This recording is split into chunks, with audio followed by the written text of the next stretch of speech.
Só para atualizar um pouquinho, eu retrocedi um pouquinho para que a gente conseguisse entender o que está sendo lido.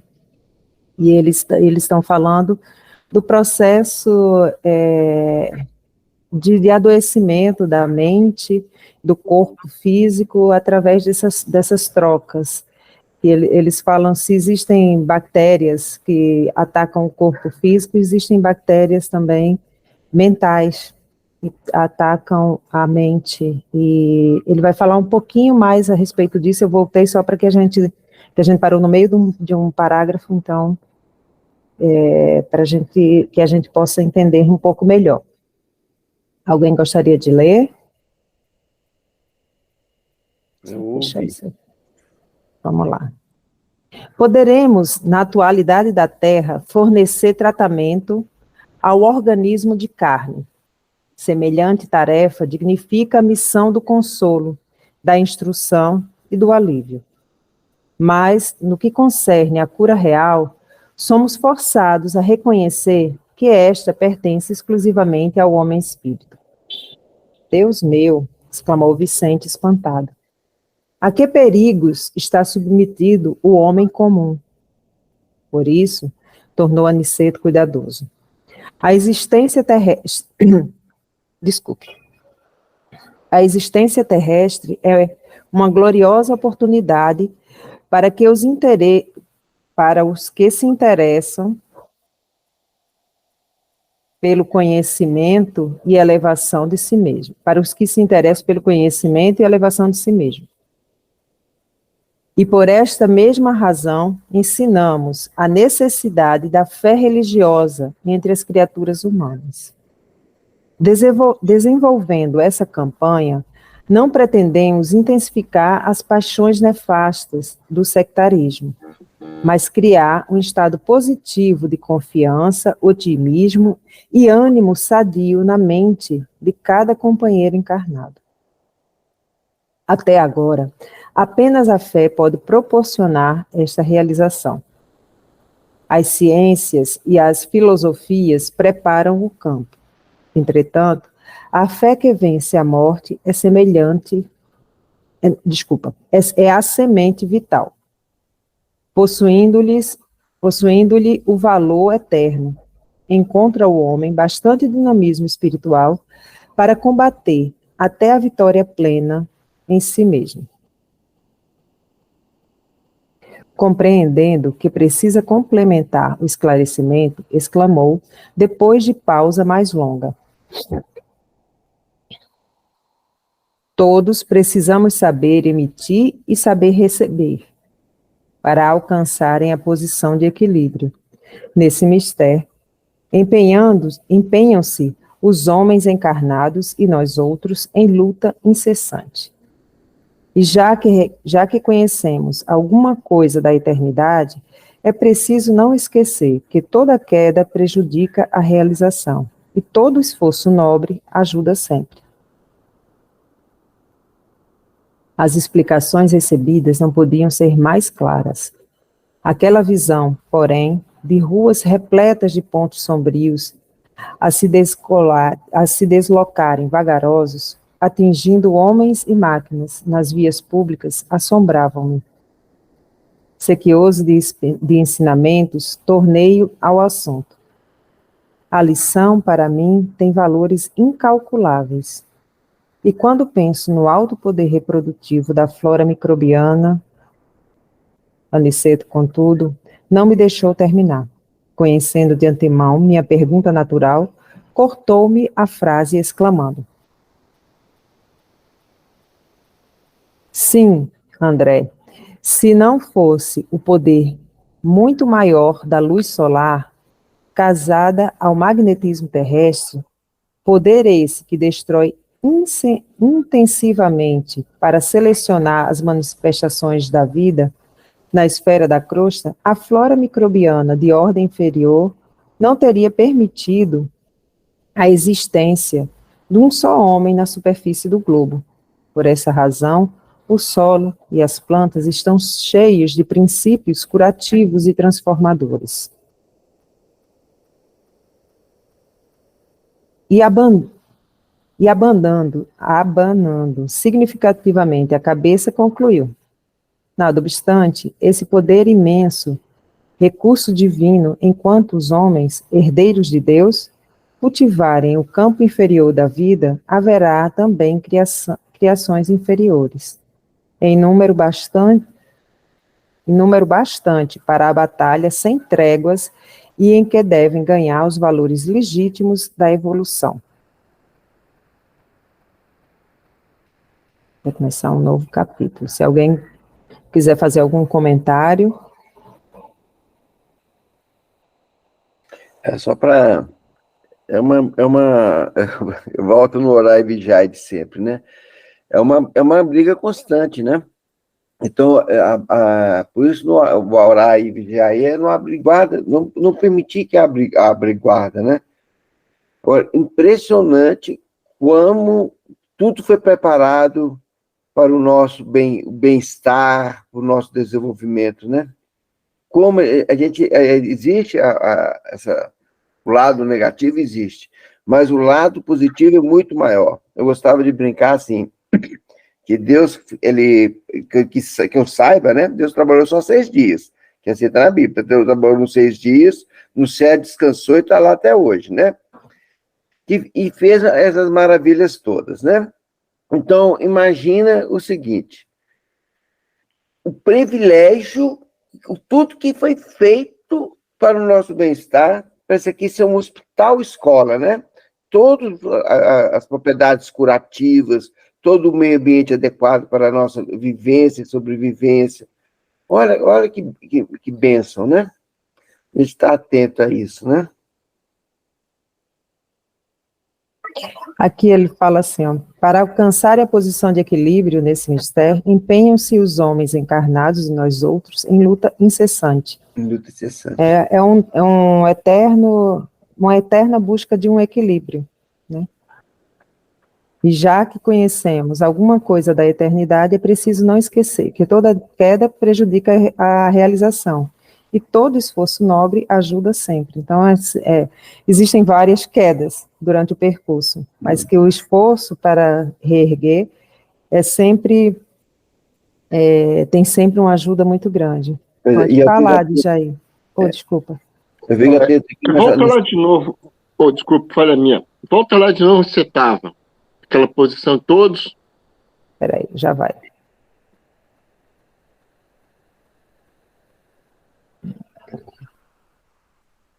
Aqui todos precisam saber. Isso. Isso aqui é muito interessante. Todos precisamos saber emitir e receber para alcançar a posição de equilíbrio. Essa é a palavra mágica, o equilíbrio. Tudo na vida é o equilíbrio. Aquilo que o Rômulo estava falando, das benesses de Deus, uma coisa, todo o ambiente foi programado para a gente. Mas nós temos que saber andar no equilíbrio, nem para mais, nem para menos. Todos os amigos espirituais sempre estão nos orientando nesse sentido. Orar e vigiar, além de orar e vigiar, procurarmos o equilíbrio, não procurar os extremos. É isso só que eu queria falar. Então, completando aí, deixa aí, não precisa. Saber emitir e receber. Olha a busca do conhecimento para saber emitir e receber.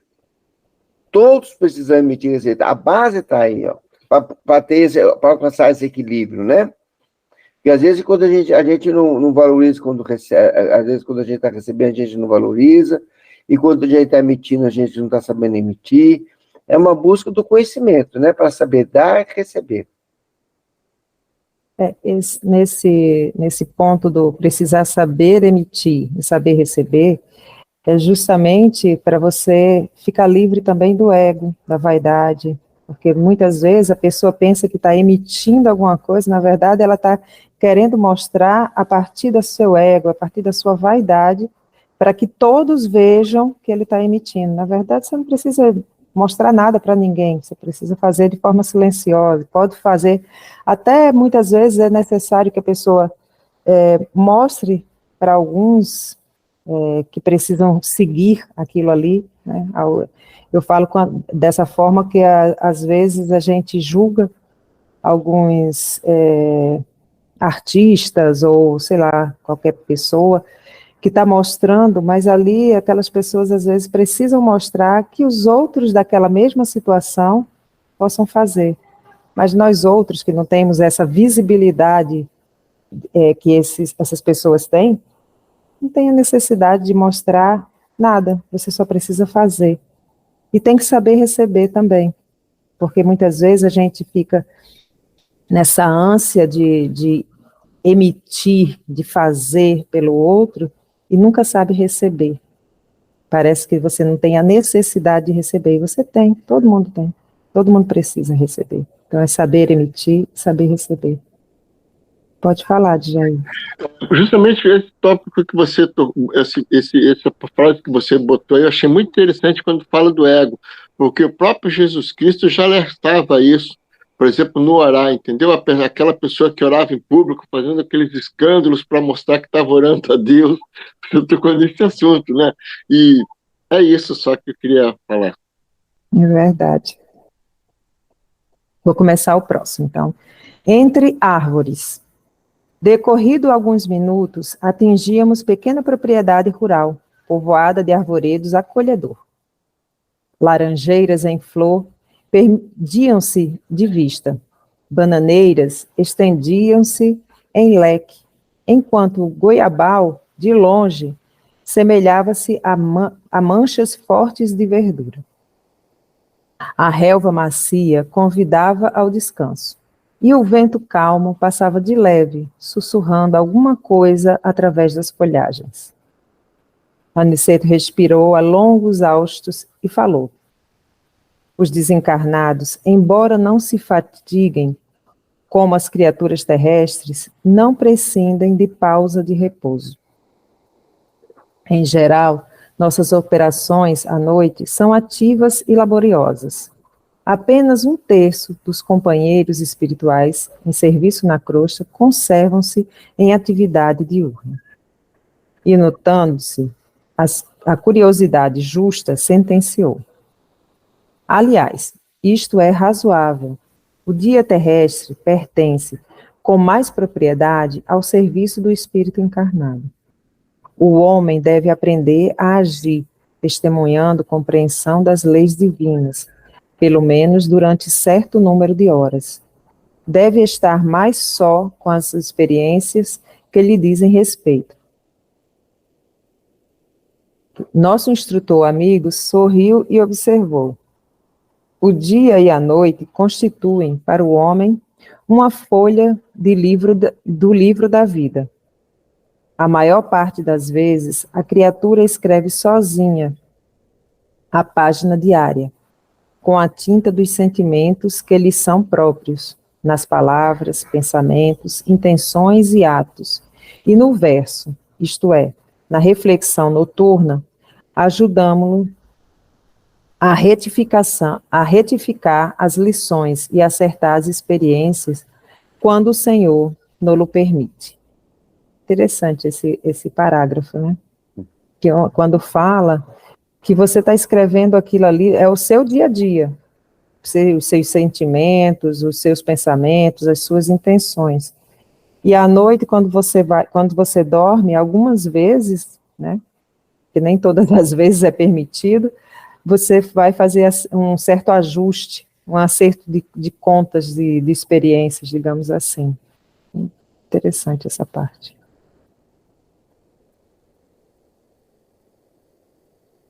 Calando-se o nosso orientador, tivemos a atenção exclusiva voltada para a beleza circundante. Aquele campo amigo e hospitaleiro caracterizava-se por ambiente muito diverso.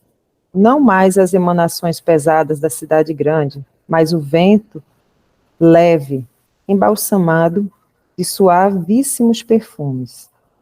Refletia eu na bondade do Senhor, que nos oferecia recursos novos, quando Aniceto voltou a dizer: a natureza nunca é a mesma em toda parte.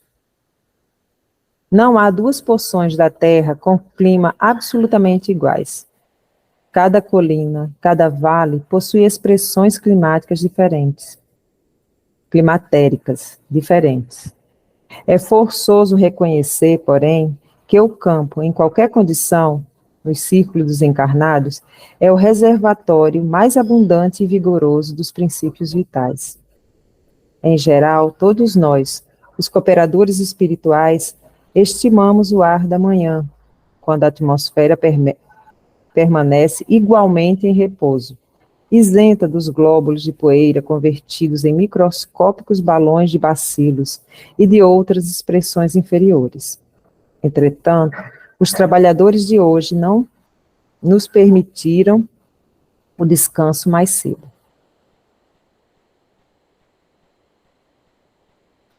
Apoiamo-nos no veludoso relvado e percebemos-nos a sede do saber.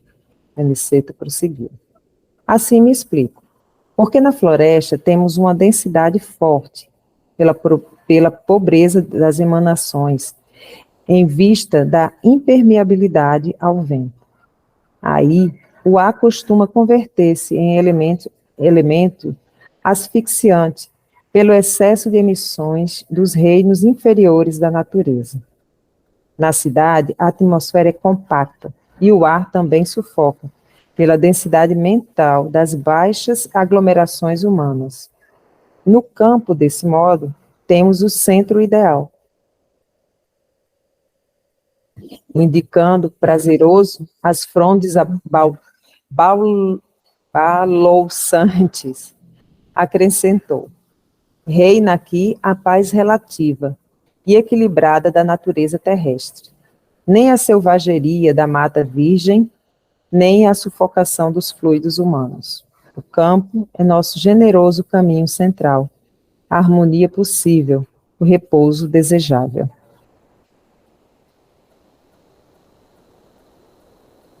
Nunca tinha pensado por esse lado, essa parte da floresta densa.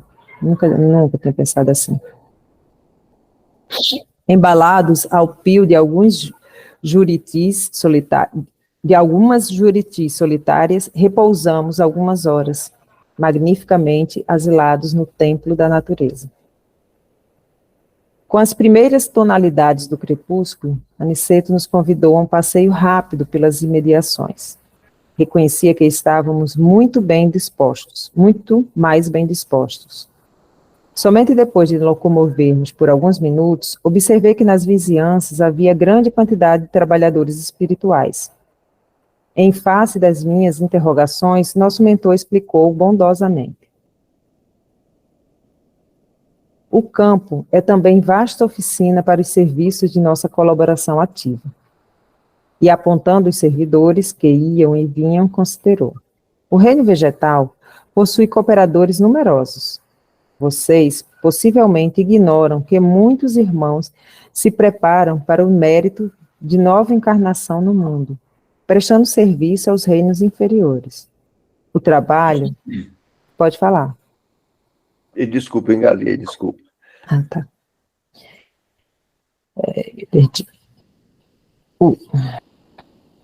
Vou ler de novo, porque eu me perdi aqui. O reino vegetal possui cooperadores numerosos. Vocês possivelmente ignoram que muitos irmãos se preparam para o mérito de nova encarnação no mundo, prestando serviço aos reinos inferiores. O trabalho com o Senhor é uma escola viva, em toda parte. Nesse momento, nossa atenção foi atraída por significativo movimento na estrada próxima. Dirigimos-nos para lá, seguindo os passos de Aniceto, que parecia adivinhar o acontecimento. Observei, então, um quadro interessante. Um homem jazia por terra, numa poça de sangue, ao lado do pequeno veículo sustentado por um muar impaciente, dando mostras de grande inquietação. 2 companheiros encarnados prestavam socorro ao ferido apressadamente. É preciso conduzi-lo à fazenda sem perda de tempo, dizia um deles aflito. Temo haja fraturado o crânio. O número de desencarnados que auxiliava o pequeno grupo, todavia, era muito grande. Um amigo espiritual, que me pareceu o chefe naquela aglomeração, recebeu Aniceto e a nós com deferência e simpatia. Explicou rapidamente a ocorrência. O carroceiro havia recebido uma patada de um burro e era necessário socorrer o ferido. Serenada a situação, vi o referido superior hierárquico chamar um guarda do caminho, interpelando. Licério, como permitiu semelhante acontecimento? Esse trecho da estrada está sob sua responsabilidade direta. Subordinado respeitoso considerou sensatamente. Fiz o possível para salvar este homem, que, aliás, é um pobre pai de família. Meus esforços foram improfícuos pela imprudência dele. Há muito procuro cercá-lo de cuidados, sempre que passo por aqui. Entretanto, o infeliz não tem o mínimo respeito pelos dons naturais de Deus. É de uma grosseria inominável para com os animais que auxiliam o ganhar-pão. Não sabe senão gritar, encolerizar-se, surrar e ferir. Tem a mente fechada às sugestões do agradecimento. Não estima senão a praga e o chicote. Hoje, tanto perturbou o pobre Moar que o ajuda, tanto castigou, que pareceu mais animalizado, quando se tornou quase irracional pelo excesso de fúria e ingratidão. Meu auxílio espiritual se tornou ineficiente. Atormentado pelas descargas de cólera do condutor, o burro humilde o atacou com a pata. Que fazer? Minha obrigação foi cumprida. O superior, que ouvia atenciosamente as alegações, respondeu sem hesitar. Tem razão.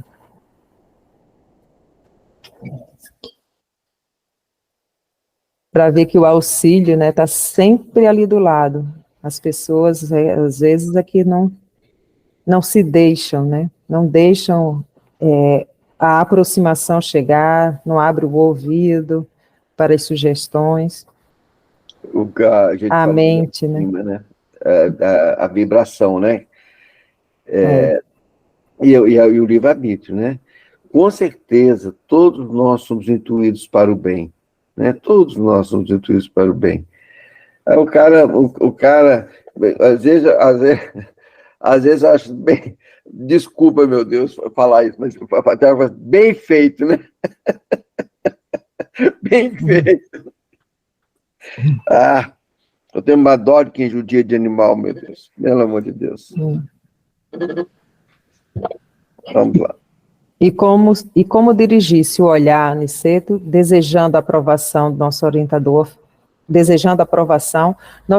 orientador afirmou: auxiliemos o homem, quanto esteja em nossas mãos. Cumpramos nosso dever com o bem, mas não desprezemos as lições.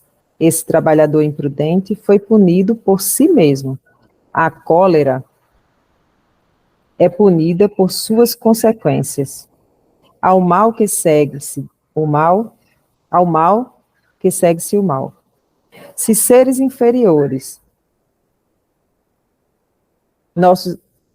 se os seres inferiores, nossos irmãos, no grande lar da vida, nos fornecem os valores do serviço, devemos dar-lhes, por nossa vez, o valor da educação.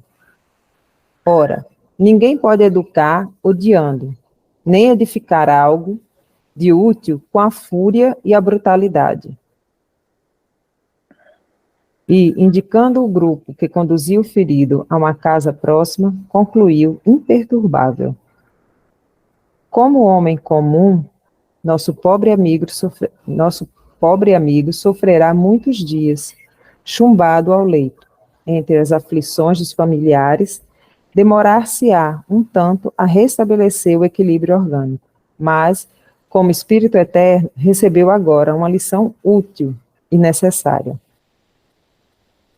Altamente surpreendido, reparei na grande serenidade de nosso orientador e comecei a compreender que ninguém desrespeita a natureza sem o doloroso choque de retorno, a todo tempo.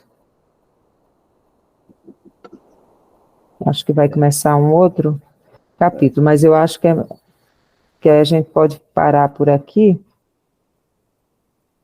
porque acho que tem algumas... Ontem eu estava conversando com uma amiga, falando sobre a lei do retorno, essa lei divina, né? Então eu estava falando com uma amiga assim, está passando por dificuldade, né? E falei, a gente só colhe o que planta, né?